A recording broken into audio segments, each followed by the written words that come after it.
bendiciones y salud. Y desde ya les damos la bienvenida a todos y a todas a este su espacio Cápsulas del Reino.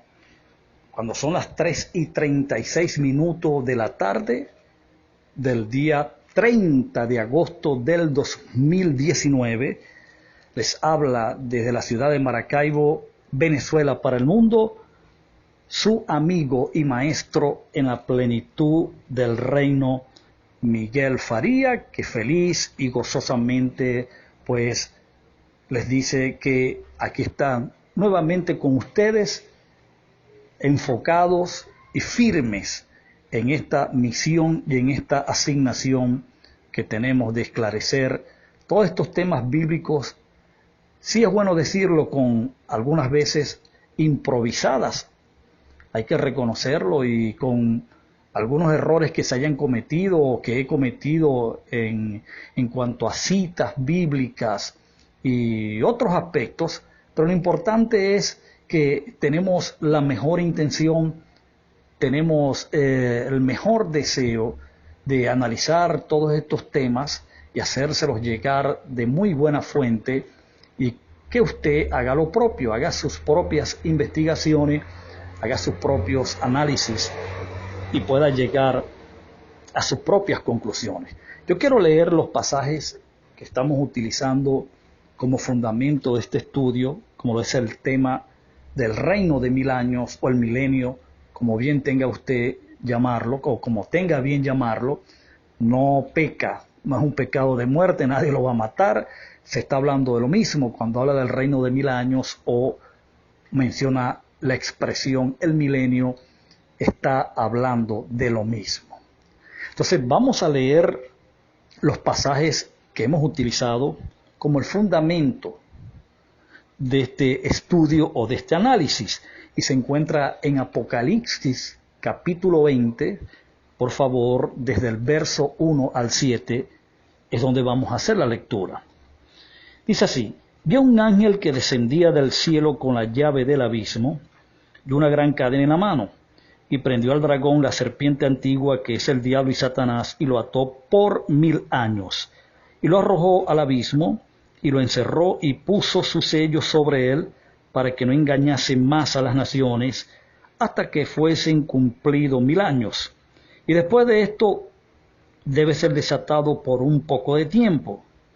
Y vi tronos, y se sentaron sobre ellos los que recibieron facultad de juzgar, y vi las almas de los decapitados por causa del testimonio de Jesús y por la palabra de Dios, los que no habían adorado a la bestia ni a su imagen, y que no recibieron la marca en su frente ni en sus manos, y vivieron y reinaron con Cristo 1000 años. Pero los otros muertos no volvieron a vivir hasta que se cumplieron 1000 años. Esta es la primera resurrección. Verso 6. Bienaventurado y santo el que tiene parte en la primera resurrección. La segunda muerte no tiene potestad sobre estos, sino que serán sacerdotes de Dios y de Cristo, y reinarán con él 1000 años. Verso 7. Cuando los 1000 años se cumplan, Satanás será suelto de su prisión. Muy bien, perfecto. Hoy vamos a cubrir la tercera cápsula de este estudio, llamado el reino de 1000 años. Hemos estado analizando en esta primera sección, recuerde que el estudio lo vamos a hacer en 2 secciones. Y en esta primera sección hemos estado analizando, estudiando lo que sería el autor del libro, y en eso pues no nos queda ninguna duda, no tuvimos ningún inconveniente, ningún problema en poder ver con mucha claridad de que el autor del libro fue el apóstol San Juan, el discípulo amado a quien así pues la Biblia describiesen. Fue el autor del libro, el mismo autor del Evangelio según San Juan, y el mismo autor de las 3 cartas, primera y segunda de Juan. Entonces, para tener claro pues que esta fue el primer análisis en esta primera sección que hicimos, en lo cual no hubo ningún inconveniente en coincidir todos de que es Juan. Ahora, estamos analizando la fecha del libro, cómo fechar al libro. Y hay dos teorías. Hay la fecha tardía, que estuvimos viendo en la cápsula número 1, que habla pues del 90 al 96 aproximadamente, y estuvimos viendo el fundamento sobre el cual se establecen estas fechas, basado en un rumor, en un comentario separado por casi 326 años aproximadamente, que sería en el siglo III con 26 años después, que pues llegó la información de cuándo el libro fue escrito por un comentario de alguien que supuestamente vio a Juan para esas fechas. Y por ese rumor es que entonces se ha fechado el libro, que es la fecha tardía, repito, del 90 al 96 aproximadamente, en lo cual coinciden el 99,99% de las religiones, incluyendo especialmente al mundo cristiano. Nosotros estamos aplicando una hermenéutica bíblica elemental y básica, como lo es la regla de interpretación, que dice escritura interpreta escritura, o dicho de otra manera, Biblia interpreta Biblia. Y eso es lo que hemos estado haciendo, hemos estado analizando el libro de Apocalipsis para extraer del mismo libro las evidencias que nos dan aproximaciones importantes para fechar el libro, para saber aproximadamente en qué años pudo haber sido escrito y no dejarnos llevar por la tradición, porque el mismo Cristo dijo que lo que son las costumbres y las tradiciones siempre invalidan e invalidaron lo que es el conocimiento revelado o la verdad inmersa o contenida en el canon escritural. Entonces, más allá de esta fecha tardía que se basa en tradiciones, de que alguien supuestamente en algún momento de la historia vio a Juan, ni siquiera habló con él, ni siquiera le preguntó, que le vio de espalda, qué sé yo, de costado, no sabemos, pues por ese comentario, ese rumor, se llegó a la determinación de que el libro fue escrito para esa fecha en el que se le vio. Eso es todo lo que se conoce, no hay otros argumentos sólidos, algo totalmente descabellado, traído así por los cabellos, y yo diría, pues, le colocaría un ingrediente más, y es la irresponsabilidad, la interpretación irresponsable. Ahora nosotros, con mucha sencillez y humildad, hemos estado analizando el libro, y usted me preguntará, bueno, pero ¿por qué si está hablando del reino de 1000 años? ¿Por qué tiene que citar? ¿Por qué tiene que revisar? ¿Por qué tiene que investigar el libro del Apocalipsis? Bueno, te respondo, por la simple razón que donde aparece la expresión el reino de 1000 años es justamente en el libro de Apocalipsis. Y si aparece en el libro de Apocalipsis, pues nada mejor que conocer su fecha para que partiendo de ahí podamos entonces entender el libro relacionado al entorno de aquellos días y qué se quiso decir con los 1000 años. Sobre todo entendiendo que el Apocalipsis es un libro 100% simbólico y que todo su contenido es la revelación de Cristo mostrada por señales y símbolos y no de una forma literal, sino que sobre cada símbolo y sobre cada señal, tras la señal del símbolo y tras la señal que se menciona, está la verdad espiritual sobre la revelación de Cristo, que es el contenido del libro. Por eso es que es muy importante entender esto, entender el libro dentro de ese contexto o ese sentido. Entonces ya hemos arribado a 2 evidencias que demuestran que el libro se escribió antes del año 60 y las aproximaciones que nos han dado hasta ahora que se han evidenciado hasta ahora es que el libro se debe haber escrito durante el año 64 o desde el año 64 al 68 aproximadamente. Ahora, hay una tercera evidencia que vamos a analizar en esta tercera cápsula, y es el número 666. Esa es la evidencia que vamos a analizar. Yo quisiera que usted fuera rapidito, por favor, para que ganemos tiempo. Vamos a leer esta parte porque yo sé que el libro de Apocalipsis es un libro un tanto complicado de entender para mucha gente por causa de que no están familiarizados con la tipología hebrea, conocen poco de lo que es. Y esto no lo hago a manera de humillar a nadie, sino de concientizar. O sea, a manera de que no se conoce lo que es el lenguaje profético, el lenguaje simbólico, la tipología hebrea, el lenguaje apocalíptico. Entonces, se pueden estar ignorando muchas cosas sin ánimo a menospreciar ni ofender a nadie. Entonces, es bueno pues considerar la lectura y partiendo de allí pues hacer un exégesis teniendo en cuenta todos estos elementos importantes que nos ayudarían pues a una interpretación saludable con respecto al libro. Ok, Apocalipsis capítulo 13 con respecto al número 666, que cuando veamos qué significó este número, nos va a entregar una tercera evidencia con respecto a la fecha del libro.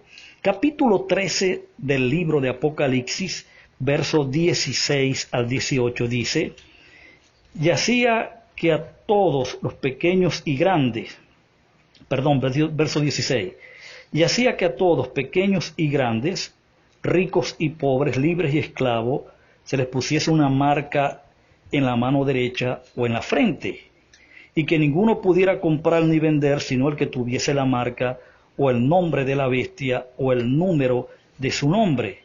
Aquí hay sabiduría. El que tiene entendimiento cuente el número de la bestia, pues su número es número de hombre y su número es 666. Bien, hemos leído el número 666 apareciendo por primera vez en las Escrituras y justamente en el libro de Apocalipsis. El pasaje siguiente ha sido un problema para mucha gente por muchos años, pero si tenemos presente lo que hemos aprendido hasta ahora, seguramente el pasaje se nos va a convertir en un claro cristal. Por eso les comenté anteriormente la necesidad de estar familiarizado con el lenguaje simbólico, apocalíptico, la tipología hebrea, el lenguaje profético, etcétera, etcétera.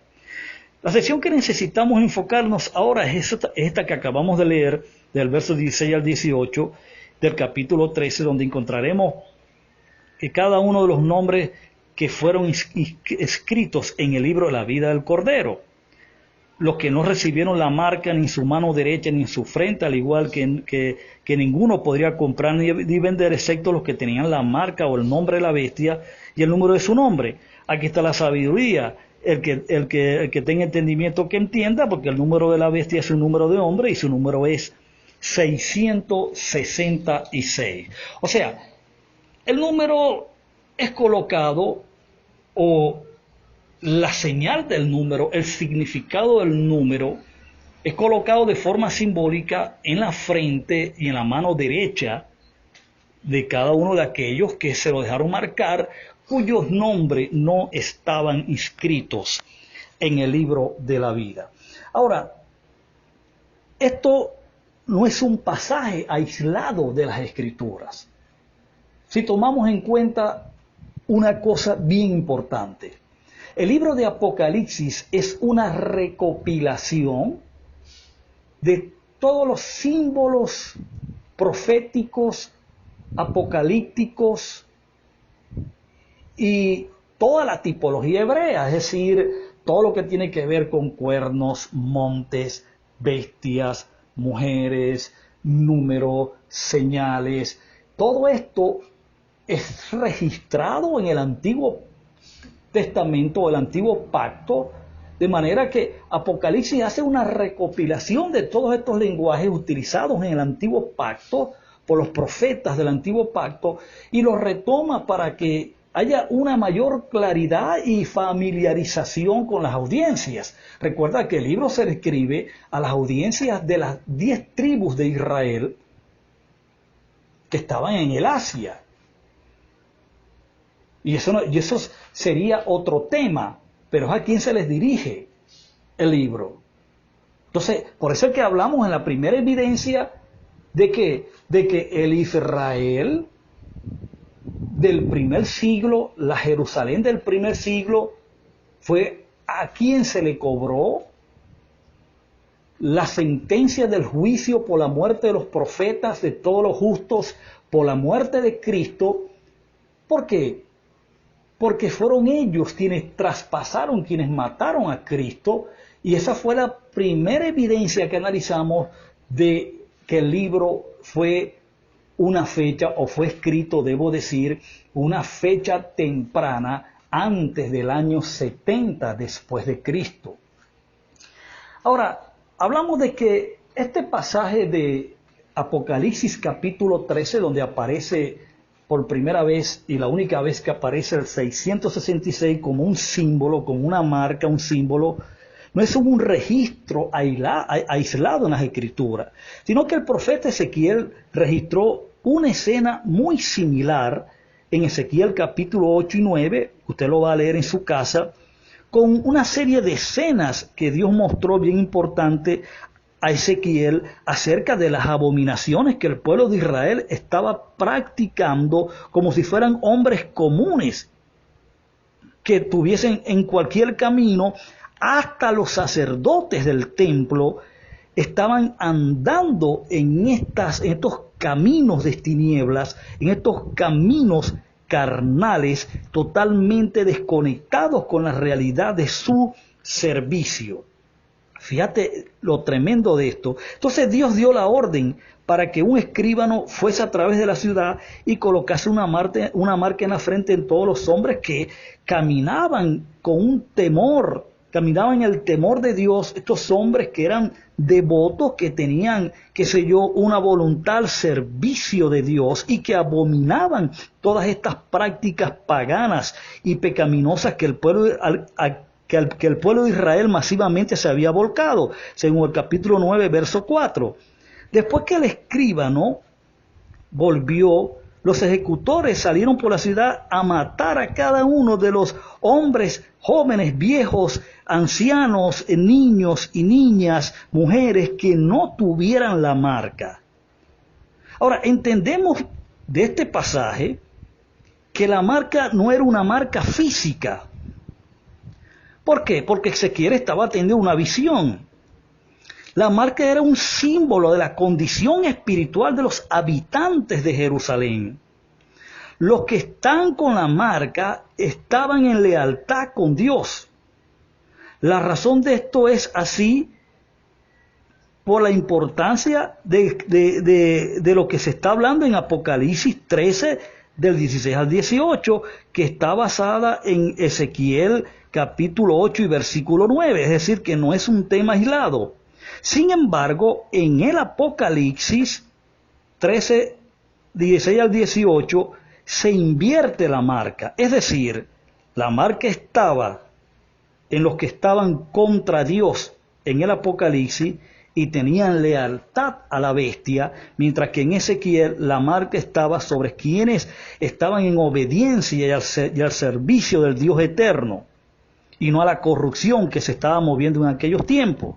Fíjate, la Nueva Versión Internacional traduce el verso 17 de la siguiente manera: nadie podría comprar ni vender a menos que tuviera la marca, que es el nombre de la bestia. Fíjate, la marca es el nombre de la bestia o del número de su nombre. Esto nos dice que la marca de la bestia es un símbolo para el nombre o el número de la bestia. Entonces Juan escribió que el número es el número de un hombre y su número es 666.